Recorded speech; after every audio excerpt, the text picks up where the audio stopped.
Next up is the Foil X. So the Foil X is the super popular board so far for us in 2021. It took us a little bit by surprise. I remember making, we were going through the development of the board, and we kind of like almost finished with the development, and then we all started getting into wing foiling. And the Foil X 125 was actually the very first board that I learned to wing foil on. We're out here on the lake. I got myself a wing. I think Svein came out, thinking what's going on here. We got on the board as well. We all started flying, and we realized that the 125 was actually super well balanced and very stable for wing foiling. And so from there, we created the Foil X Wing. So the Foil X is available in two editions, Foil X and Foil X Wing. The Foil X is obviously the wind foil only version. It's available in a wood sandwich and starlight. And then that one is only with inserts dedicated for windsurfing, which means that it's a little bit lighter. The model that you see here is the Foil X Wing. And essentially, as you can see, we've added the necessary inserts to allow for wing foiling. The final production version has less inserts than what you see here. This ended up being a little bit too heavy. So we eliminated these ones, for example. We reduced the number of options from 5 to 3 for the foiling options. But essentially, you get the idea. You've got options for both. Looking at the bottom, you can see that we have then a dedicated foil box for windsurfing, wind foiling, and then your classic US track for wing foiling. And here you have the carry handle. So this carry handle is interesting because we actually found a position that works for both carrying the board when you're wing foiling, because this would be perfect. And then when you switch to wind foiling, this carry handle actually works in the same position because you also have your mast foot. So you got one for both there. It's another Starboard exclusive. This is the only handle you'll find that is both small, so very discreet, doesn't create too much drag, but it's also got a little negative recess inside here on both sides. And that allows you to actually carry your foil properly because, there'll be some sort of leverage from the weight of the foil. And this will actually allow you to carry it properly. So that's a pretty neat little feature. I've seen a lot of hybrid boards out there for wing and sub and a little bit of windsurf and stuff, but what I like about this board is that it's, I think, the only one that's actually a dedicated wind foil board. So it's got no aspirations to surf. It's got no tail kick or anything. It actually accelerates really nicely onto the plane, takes off very well. It feels like a fantastic wind foil board. And then it converts it to a very, very nice, stable wing foil board as well. So yeah, I think that's the reason why it's been so popular. It's available in two technologies, the Foil X. You've got the wood sandwich across the board.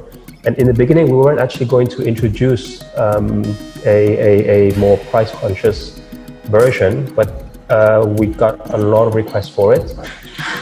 In the beginning, people asked for the Starlight version, but with Starlight, we felt it was going to be too heavy. All the inserts, the technology and everything. So we went ahead with the budget version, but it would end up being a Starlight Carbon. So the same as what you presented for the Carve. Yes. So with Starlight Carbon, you actually got an incredibly well-priced board for really good technology. The weight is excellent. The stiffness, the crispness, the durability of the skin on the deck is very good, and all that at a weight that's actually pretty good as well. So available in two techs. One thing I wanted to mention also, George, if you can show the mast track here. You can see we went for the mast track that's as discreet as possible. It's a regular mast track, but it's mostly covered with EVA with a single opening. In the production version, you'll have like a little white sticker there with some instructions on how to use it. But the idea also, together with the pad design, is that when you're using it as a wing foil board, it looks like a nice wing foil board. It doesn't look like you're wing foiling on a windsurf board, So that was kind of the concept of the graphics. So yeah, very, very popular model this year. I think it could become our #1 seller. We had to open a second mold for each size just to be able to keep up with the demand. So Tiesda, what's the length? What's the length, overall length? All three sizes are actually under 2 meters. They're all designed around the compact concept. Different thicknesses. So the 105 is the thinnest one. The shortest one, I think that's 180, 183, I think. 173. 173. 183, I think, yeah. 183, and then this one is 193 and 198 for the 145 or 125. This is the 125. It's the one that is probably the best all-rounder. It's really stable, it's very smooth for wind or wing foiling. The 145 is compact but extra thick, so that's great for heavier riders or for people who just want a little bit more stability. And the 105 is the one I would choose for the better riders. In wind foiling, you would definitely be an advanced rider, and for wing foiling, you'd be like a intermediate to advanced, I would say. All three boards have this concept on the bottom here to promote early takeoff. You can see here these cutaways. Remi's introduced them in first one was in the IQ foil board. The first one was on the IQ foil board, and basically it was developed to take off more earlier. So I will explain why. So if you keep the board square in the tail, you have a wide wet surface. And this wet surface make a section will go against the power of the foil. So the idea was to make this surface a little bit more small. And also the fact that you make the rail with more round here into the end, it makes the water will accelerate. So basically you don't need to plane to take off. You just need to have a minimum speed in displacement mode, and then the foil get in action and you take off. So this concept works best. The thicker the board, the better the concept works. Yes, the reason why our IQ foil and particularly foil slalom are very pretty big. thick. Yeah. The 145 is our thickest foil X Wing, or foil X, so it has the biggest ones. 125 and 105 has smaller and smaller cutaways.